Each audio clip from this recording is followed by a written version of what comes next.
Tragic news emerged as at least 5 individuals, including a child, lost their lives while attempting to cross the perilous waters of the English Channel from France. This devastating incident occurred merely hours after the passage of a bill in Britain aimed at deporting asylum seekers to Rwanda, in a bid to dissuade such perilous crossings.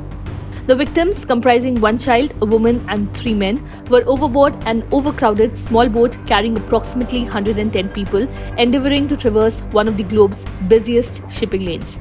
As the French Coast Guard continues its search for survivors, the profound tragedy underscores the perilous risks faced by migrants seeking refuge across borders. After becoming initially stranded on the shore, the boat set out to sea again. A crowd movement apparently occurred in the overloaded boat, causing several victims, a Coast Guard official said. The exact count of rescued individuals or those potentially missing remains uncertain, as neither the Coast Guard nor the police could provide precise figures. Meanwhile, a British Border Force vessel with over 20 migrants donned in life jackets was observed off the coast in Dover, located in southern England, approximately 20 miles away from the shores of France. These desperate attempts unfolded in the wake of Britain's parliamentary approval of legislation empowering the government to redirect asylum seekers to Rwanda for processing, rather than permitting them to remain in Britain.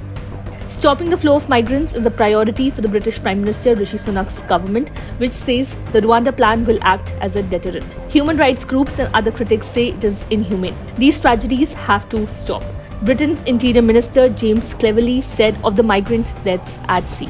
Sunak, addressing reporters following the bill's passage in Parliament, emphasized the immediate priority of initiating flights to Rwanda, with the bill anticipated to secure royal assent this week, signifying its enactment into law. Sunak has expressed his anticipation for flights to commence within the next 10 to 12 weeks.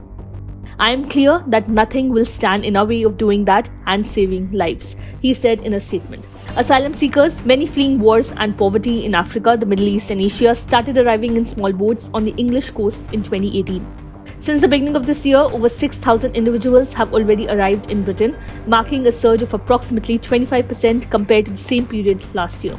Among the tragic incidents, November 2021 witnessed one of the deadliest, with 27 migrants losing their lives when their dinghy capsized near Calais.